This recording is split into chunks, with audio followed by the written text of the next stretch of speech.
Hello everyone, welcome back to the channel and welcome to our cozy little corner of the internet. I'm AP Calculus Parentheses Satan, and today I'll be reading chapters 4, 5 and 6 of Hizashi's Problem Child by Fennec Fox. Before I start, I just want to give a massive thanks for everyone for the support in the last video. The first part of this fic, just the support is amazing. Anyway, let's get right into it. Chapter 4, Jobless. Kachan had left him alone on their days off. He hoped Kachan wasn't too hurt. He saw his mum for the first time in a few weeks as he was getting breakfast. "Why are you here? You should be at school, you little shit," she growled, turning the coffee machine on. Izuku froze. "Oh, well, they gave us some days off because there was an attack and a few teachers got injured." "Stop stuttering, you useless child. Then work. You've ruined me, you know that. If you're going to sit here and be lazy..." No, mother, of course not. I... Stuttering. She smacked him around the head. "If you don't stop stuttering, I'll up your rent." "I understand, mother." He forced out. It was difficult, but when he left, he felt relieved. Walking the streets in search of little odd jobs, he walked a few dogs, mowed some lawns. He didn't make much before his shift started. At least he wouldn't have to see his mother again today. Or, hopefully for a while. He didn't have a paper round this morning, so he had been able to get a whole 3 hours of rest. His mother's philosophy was that if you're going to hurt someone like he had, ruin their life by being a freak, then you had to start paying them back. She started charging him rent at 12. He deserved it. He was either working or at school. Useless nobodies don't deserve rest. He doesn't deserve rest. He was still good at school. He finished his work before he passed out onto the desk. In middle school, they'd beat him awake. UI didn't have that. Yamada-sensei didn't do that. Did he pity him? Pity was better than hate. Izuku would take being pitied for his likable quirk than being hated. Wouldn't anyone? "Health inspector's here, kid. Out you go." The big bull mutant whispered softly to the kid, passing him 9,000 yen in assorted notes. Izuku smiled up at him. "Thank you. Bye, sir." He snuck out of the side entrance, and was so busy not trying to be seen, he walked straight into someone. "Way to fucking go, Deku." "Oh, sorry, I didn't see you there, kiddo. Say, do you work here?" Izuku did not meet the woman's gaze. No, ma'am." The second rule, he didn't work here if anyone asked. "Your uniform says otherwise, kiddo." Izuku started. "Sorry, kid, but you seem a bit stressed, but I'm gonna have to take you to the station." It was midnight. Oh, no. He couldn't go down to the station. His mum would kill him. He had to run. He could outrun middle schoolers, but could he outrun a pro hero? He started towards the street, running. He couldn't get caught. If the police didn't kill him, his mother would. He felt tired, lightheaded, then he was falling. Was this it? Maybe falling wasn't so bad. Izuku was groggy when he woke up. He was in a room alone. There was a bed mounted to the floor, a toilet and a sink. Oh, he was at the police station. He hadn't died. Oh no. "You up, kid?" Midnight asked from the other side of the door. Yes, sorry." "Hey, you're not in trouble, kid. How old are you?" 15. "Oh, okay, cool. So there's going to be a detective that's going to ask you questions about the bar.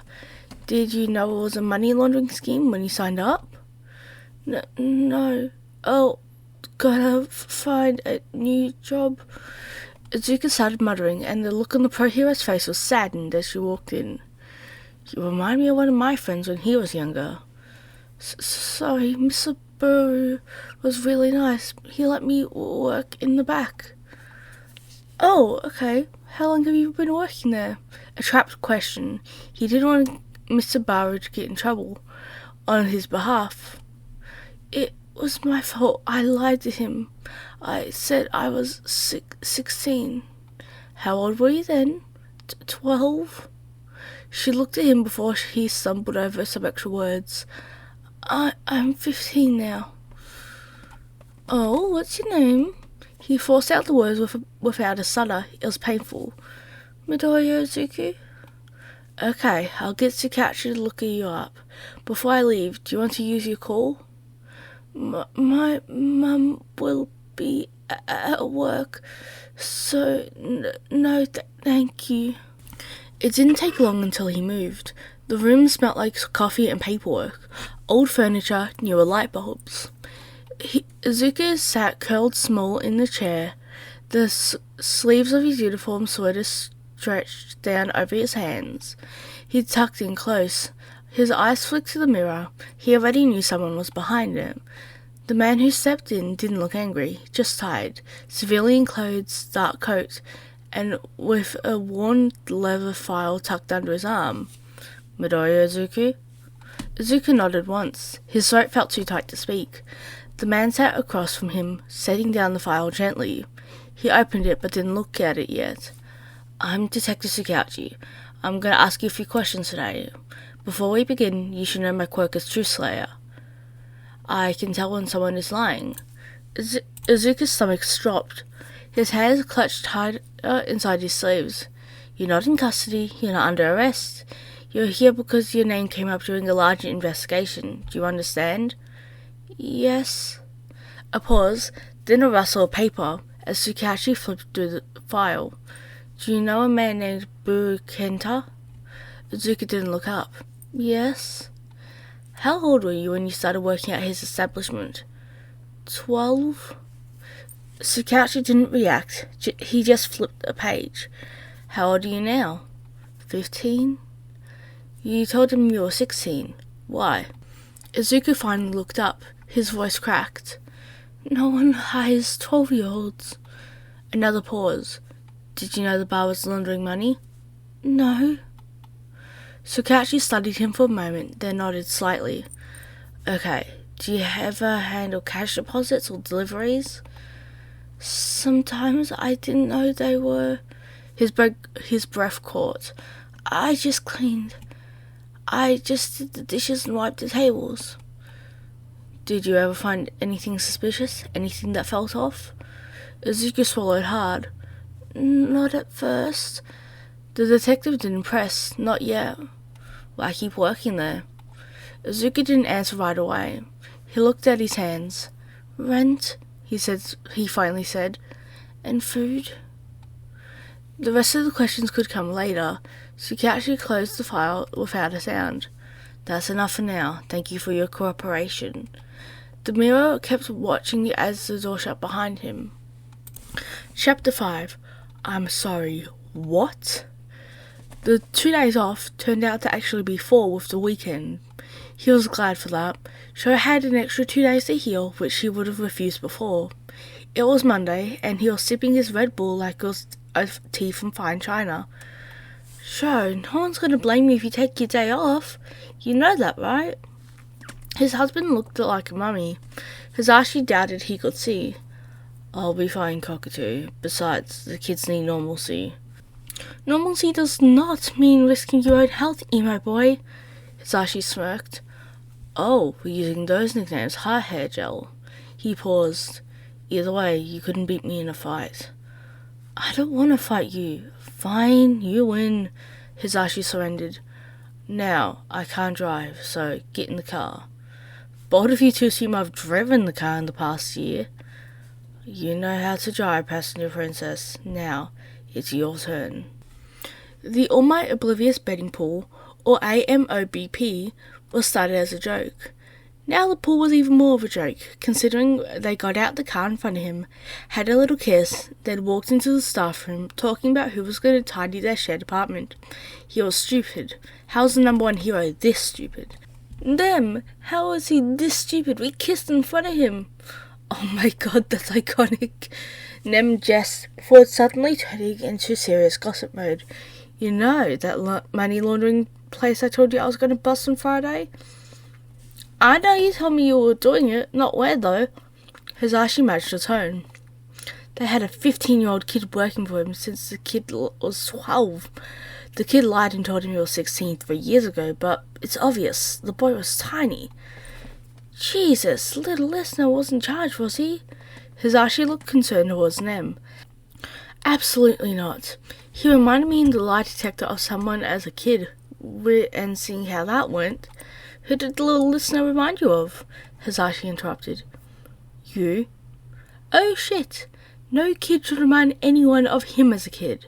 That meant they were going through a rough time. A very rough time. No, really, no one should really have to go through that. What's his name? I think his name was Midoriya Izuku? Nem remembered. What? Hizashi squawked. He's in my homeroom! Oh shit. We didn't check his school or anything. Jesus, I'm gonna teach him art. Oh shit. Oh shit. How fucked are we? I was seeing signs as well. Fuck, Nem whispered. Fuck, he agreed.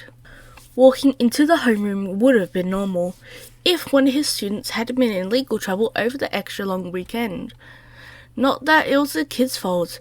The fact that he'd been looking for work at 12 was actually quite concerning. He'd started 2 years later and not been hired by a money laundering scheme. Maybe it was a fluke. Maybe the kid was just hardworking and clumsy. But it was that sort of thinking that had fucked him over. He touched his face where the muzzle scars were. He couldn't let it go that far. Never. The kid looked stressed, tired, and all around more rugged than Wednesday. He wasn't sleeping. Instead, he was sketching. The little listener might have found an outlet like he did in music. That was good. Hitoshi gave him a thumbs up before he wandered towards Midoriya. They started talking. The kid was being protective of himself. Tense. Hizashi looked out the window, his own memories bubbling to the surface. In the children's home, muzzled and locked in a cupboard whenever adoption agencies came in with potential parents. He thrashed about at first, but then eventually gave up. Until he found Shoto, that is. He saw those signs in Midoriya, but upon further inspection of his school records, he still lived with a parent. His dad had left for America. He could find his address with a little digging, but he wouldn't. His phone buzzed in his pocket. Hitoshi had messaged him. Manipulation Central, 7:56 a.m. I am going to commit a homicide. Uncle Parrot, 7:56 a.m. Why? Please don't. I'd have to bail you out, and I work 3 jobs for a reason. Manipulation Central, 7:57 a.m. He trains a hero course, kid. Uncle Parrot, 7:58 a.m. That's a good thing, Hito. Helping people is good. Manipulation Central, 7:58 a.m. As a punching bag.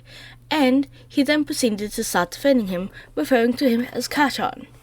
Uncle Parrot, 7:59 a.m. Shit. Act normal. Keep being friendly. I'll look into it. They locked eyes across the classroom, Midoriya none the wiser. This was more fucked than either of them had thought. Maybe he should talk to Sho about it later. A lot of the hero course students had issues. He might talk to Ryu later too. In fact, after school today he was going to talk to Ryu. Classes were slow. Midoriya seemed more attentive than normal. That was great. Maybe it had something to do with Hitoshi inviting him out to the park tonight. But with lessons finally being over, he knocked on Ryu's office door. Come in. The dog mutant called. Hey Ryu, just a quick question. Hizashi closed the door behind him. There's a kid in my homeroom that I've both seen and have been told reminds me of me at his age. And, well, you want to know how to help, right? Yes, I've asked Shinso Hitoshi to be friends with him. That worked a bit. I thought it might be similar to me and Sho, but they seem to have some stuff in common. Playing matchmaker. We can't do anything until something happens, other than what happened over the weekend. Keep an eye on him to see just how he adjusts away from his middle school. I've only heard bad things about Aldera. Thanks, Ryu. I've got to drive my stubborn husband home. He left feeling better. Maybe he would do some research into Aldera. Chapter 6. Shinso Hitoshi. Izuku was tired. His mum had made him deep clean the house when he had finally gotten home from the police station as to support her. He needed to find a new job. He was sketching a map of potential employers in the area. Midoriya, right? Izuku looked up to see a purple-haired boy with eye bags that matched his own. I'm Shinso. What are you drawing? The boy sat on the desk next to him. Izuku paused before telling him. A map of Musatafu. Well, potential employees in Musatafu because that's where I live, and well, where we are right now, so after training with Kachan, I'd be able to walk there and then walk home after it ended. It really just depends on the minimum hours of the place, and shit, he was rambling. He cut himself off. Sorry. Nah, you're good. You said you trained, right? My uncles are training me to get into the hero course, but I'm not sure I can get in. I have a villainous quirk. I'm sure you will. I mean, there are really no such thing as villainous quirks because anything can be villainous. Take for example, my dad has a fire-breathing quirk, and he could easily become an arsonist, or he could burn people alive with how hot he can get them, or he could be a great Boy Scout and help start campfires. The only real problem is who has what quirk, but that comes down to complete luck. Well, it has reached engineer. He was going on another rant. For fuck's sake, Deku. Sorry. Whoa, how do you talk like that? Is your quirk something that makes you super smart? Me? Smart? No, I'm not smart. In middle school, I was called Deku. That's mean and unfair. It's important to me that you know that. Who do you train with? You called him Kachan. Shinso was changing the topic, so he gladly went along. Yeah, he's in the heroics course here. He mainly practices his quirk on me, though. Shinso's face dropped. What, had he said something wrong? Kachan said not to be loud about it or tell adults. That's not training, Midoriya. Why don't we go to the park after school so I can show you what I do to train? Oh, okay. I'm sure Kachan wouldn't mind me taking a day off. Good. The bell went off and Izuku found himself excited for his outing with Shinso. School didn't drag on like it normally did. In lessons, Shinso would lean over and ask for help on questions, and Izuku was happy to oblige. He was being useful. He was helping someone. When they'd both finished their work, Izuku asked Shinso about his quirk and wrote a three-page analysis. Can you use your quirk on me and ask me to write how it feels? Izuku smiled up at Shinso. Sure. Nobody apart from my uncles have actually asked me to use their quirk on them. Are you sure? Izuku nodded. He loved quirks. Okay, who's Kachan? What? Whoa. It was nice. Calm. Write down how you feel within my quirk. Izuku didn't have to think. His body just did it for him. It was so peaceful. He couldn't feel anything, not the blisters or the burns. He was writing so fast and it wasn't hurting. Write down any improvements that you would recommend for my quirk. It only took 2 letters and a symbol, an A. Shinso and Izuku were walking together towards the front gate. Shinso was leading the conversation. They were talking about how Shinso trained, how it was safe and didn't involve violence. Deku! Of course, Kachan was here. What do you do hanging around with charity cases? Finally found your crowd? Follow. He doesn't want to. Who even are you? Shinso asked. What? Kachan was under Shinso's control.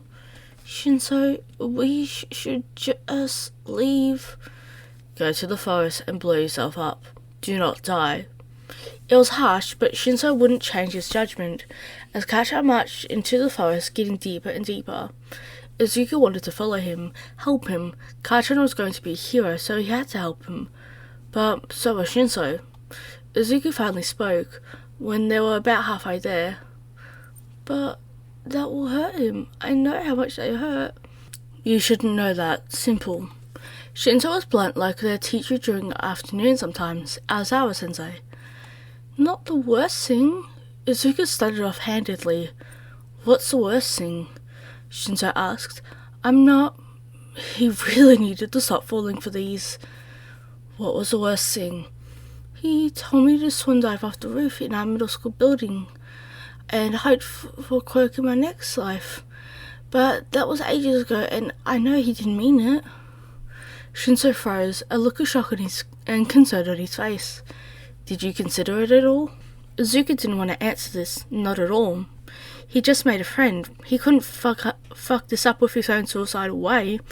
No, he had to break free of the control. He thought of terrible things to try and break the peaceful silence. You and me know that. Shitty Deku. Deku. Shinso, I'm not answering that. Izuku felt his mind was free. How? Wait, what?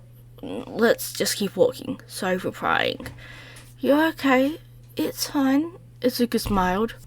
They got to the park and found a nice tree to put their bags under. Shinso started showing him some stretches, and then he climbed up a tree like it was nothing, landing smoothly, and Izuku couldn't help but laugh because this is what training was meant to be, climbing things and stretching and jumping, and Shinso was happy he wasn't in pain. It was nice to have a friend, someone who made you smile, and who helped you out. He was helping Shinso with his quirk, but he left for training with his uncles. It was fun. Izuku felt like a teenager again, and not some working adult. Can I have your number? Izuku asked while doing a pull-up, or attempting to, on a tree. I don't have a phone. My mum says they're distractions. Hypocrite. Izuku's bonds were finishing the sketch of Shinso. Ta-da! 5 pages of quirk analysis. Considering you asked for my number, I'm assuming you have a phone, so... That's so detailed. You got my eye bags just right. Both boys shared a laugh. I'll take a photo, and then I've got to go, okay? When Shinso left, the happiness of their interaction lived on. Izuku was smiling. Okay, that was the end of chapters 4, 5, and 6 of Hizashi's Problem Child. I love this fic. There wasn't really too much Hizashi in this video, but there will be more. Also, fucking amazing fic. Once again, if you haven't checked it out, please check it out in the description. It's always the last bit of my descriptions, the fic link. So if you just copy and paste it, it'll take you to the first chapter, as I do with all my videos. Anyway, thank you so much for staying and sticking around for this video. Hope you guys enjoyed it, and I'll see you guys later. Be do, crime gay.